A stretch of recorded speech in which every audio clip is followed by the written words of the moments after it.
Olá, eu sou Walter Júnior e esse é o canal Direto ao Ponto. E no vídeo de hoje vamos responder a mais uma pergunta do amigo Eduardo, que quer saber: a doutrina espírita discrimina?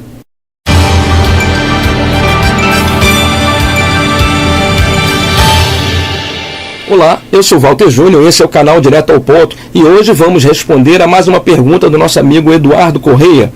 Ele nos enviou uma mensagem com várias perguntas e nós estamos em alguns vídeos aos poucos respondendo ao nosso amigo. Se você também quiser deixar sua pergunta, basta deixá-la nos comentários aqui deste vídeo. Não esqueça de clicar no gostei e compartilhar, além de se inscrever em nosso canal. A pergunta do nosso ouvinte Eduardo foi a seguinte: a doutrina espírita discrimina os deficientes físicos? Porque ela diz que os deficientes físicos são assim porque pecaram na vida passada. Ou seja, faz os deficientes se sentirem culpados de algo do qual eles não podem se defender. Afinal, como se defender do crime que você cometeu na vida passada? Bem, vamos responder ao nosso amigo Eduardo. Espero que essa dúvida também seja sua. Bom, a doutrina espírita não discrimina os deficientes físicos em nenhuma outra categoria. Muito pelo contrário. O que a doutrina faz é nos trazer esclarecimentos, razões, as causas prováveis dos sofrimentos atuais. Se hoje passamos por uma tragédia, nunca é por maldade de Deus.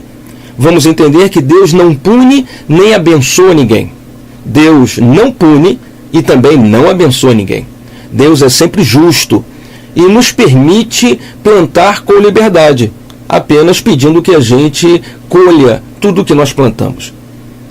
Eu sempre fico me questionando qual a resposta que as outras doutrinas poderiam dar para uma criança que nasce com uma deficiência mental, com uma síndrome congênita, uma síndrome teratológica. Qual a resposta que as outras doutrinas religiosas poderiam nos dar quando uma criança morre ainda no berço, recém-nascida, ou nasce com alguma deformação física? Quais as respostas que as outras doutrinas poderiam nos trazer quando sofremos ou passamos por uma tragédia na nossa vida? A doutrina espírita, em momento algum, ela diz que a lei de Deus é olho por olho, dente por dente. Em momento algum está escrito na doutrina isso. Em nenhum dos livros Kardec se coloca disso, nem os espíritos da codificação apresentam isso como verdade.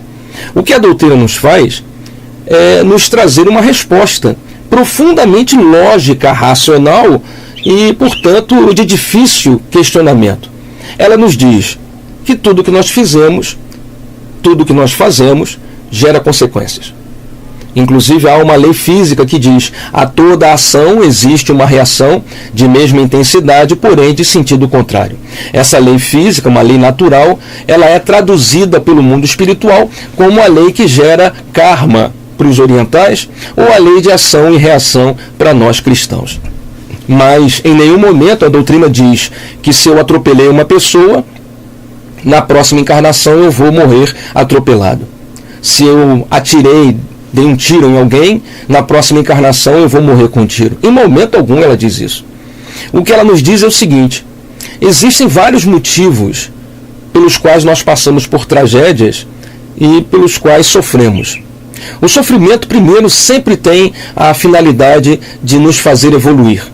Se não sofrêssemos, muitas vezes não procuraríamos Deus. A verdade é essa. Se não sofrêssemos, não procuraríamos Deus. Através do sofrimento, o homem busca respostas. E no caminho e na busca pelas respostas, ele acaba encontrando alguma trilha, algum caminho que o levará a Deus, onde ele poderá se reencontrar com o Pai de uma forma muito melhor. Se não sofrêssemos, talvez permanecêssemos estagnados. Não haveria questionamento. Se tivéssemos uma vida sem problemas, nunca, jamais, largaremos os nossos afazeres e o nosso cotidiano para nos encontrarmos com Deus. E muitas vezes, as tragédias nos acontecem, primeiro, para cumprir a orientação da lei de causa e efeito sobre aqueles que sofrem. E para nós, nos convidar para uma reforma íntima. Por exemplo, muitas pessoas que se perderam em algum vício do álcool ou da droga acabam passando por tragédias terríveis, seja familiar, seja no dia a dia, e essas tragédias as fazem sofrer. E através do sofrimento, elas param, por exemplo, com o vício.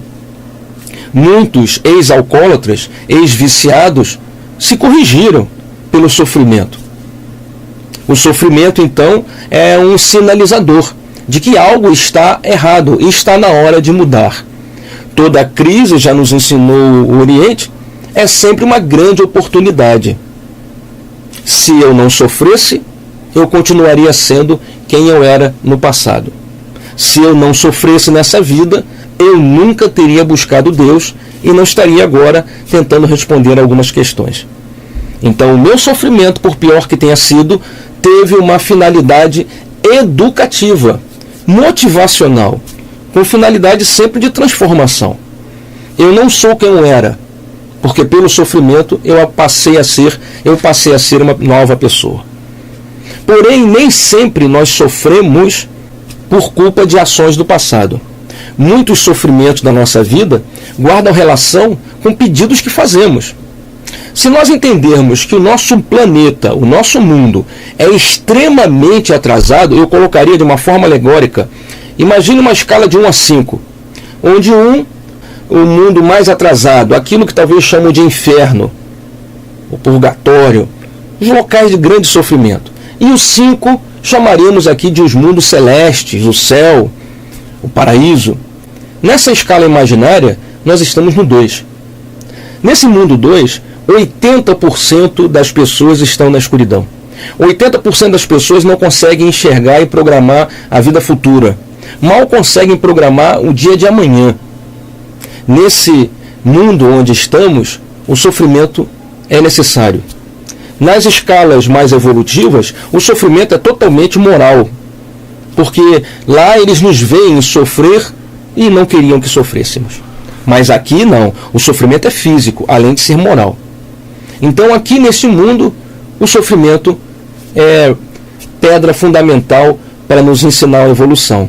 Só que alguns de nós aproveitamos essa experiência no corpo de carne para testar a nossa capacidade, para verificar se realmente estamos prontos para evoluir para um mundo melhor. De que forma? Antes de reencarnar, no meu projeto reencarnatório, eu solicito vir dessa ou daquela maneira, com esta ou com aquela dificuldade. Dessa forma, eu vou superando, se conseguir, as dificuldades e vou demonstrando o meu valor. Vou demonstrando que já evolui. Esse acontecimento trágico é uma prova, é um teste, onde eu sou avaliado segundo o meu comportamento, segundo aquilo que eu vou pensando e realizando. Se porventura nessa vida acontece algo trágico na nossa vida, então nem sempre é consequência de algo do passado. Algumas vezes é uma experiência ou um fortalecimento do meu caráter e do meu posicionamento com relação à vida para o futuro. Muitos dos nossos sofrimentos guardam relação com coisas do passado, mas muitos dos nossos sofrimentos guardam relação com coisas do nosso futuro. Então, nem sempre a lei de causa e efeito está exercendo a sua ação, nos levando ao sofrimento. Algumas vezes, somos nós que pedimos esses testes, aquilo que o Espiritismo chama de mundos de provas e expiações, expiações guardando relação com o passado, provas guardando relação com o que viremos na frente. Então, o Espiritismo discrimina, ou por acaso o Espiritismo prega a lei de olho por olho, dente por dente, ou nós sofremos sem uma razão? Não, isso não é verdade. O Espiritismo nos dá razão, nos dá motivo e nos explica. A doutrina deixa claro, talvez eu não saiba exatamente o motivo pelo qual eu estou passando, porém, a forma como eu encaro o problema, a maneira como eu encaro o problema é determinante para demonstrar se eu já estou pronto para subir para mundos mais evoluídos ou se eu ainda me mantenho preso a pensamentos do passado.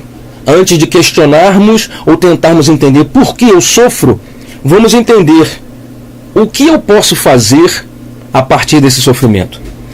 quais as mudanças esse sofrimento provocou na minha vida. Depois desse sofrimento, eu continuo sendo quem eu era? Ou depois dessa tragédia, eu passei a ser uma nova pessoa? Por exemplo, se eu tinha algum vício e aconteceu uma tragédia na minha vida por causa do vício, vinha dirigindo ensandecidamente a 100 por hora depois de ter bebido, sofri um acidente e passei a ter dificuldades locomotoras. A partir daí, eu não posso mais beber, ou eu paro de beber. E passo a ter mais tempo para estudar e aprender, para evoluir. Se eu passo a encarar o problema dessa forma positiva, eu posso assegurar que estamos vencendo. Vamos sempre então pensar no sofrimento, não somente pelo fato do sofrimento, que é sempre ruim, mas principalmente quando sofrermos, pensarmos: o que eu preciso aprender com isso? O que eu preciso fazer a partir de agora para ser melhor, para fazer melhor, para crescer? Então, direto ao ponto. O Espiritismo prega a lei de olho por olho, dente por dente, eu sofro pelo que eu fiz? O Espiritismo discrimina as pessoas porque sofrem? Não. O Espiritismo não prega a lei de olho por olho, dente por dente. E nem diz que eu sofro pelo que eu passei no passado. Não. O Espiritismo nos explica os motivos, nos apresenta soluções, sempre com olhar para o futuro. Obrigado por você assistir o nosso vídeo, inscreva-se no nosso canal. Qualquer dúvida, deixe sua pergunta aqui nos comentários do vídeo. Não esqueça de clicar aqui no gostei, se você tiver gostado, e deixar sua opinião aqui embaixo. Esse é o canal Direto ao Ponto, meu nome é Walter Júnior. Muito obrigado por você estar com a gente. Um abraço e até a próxima. Tchau.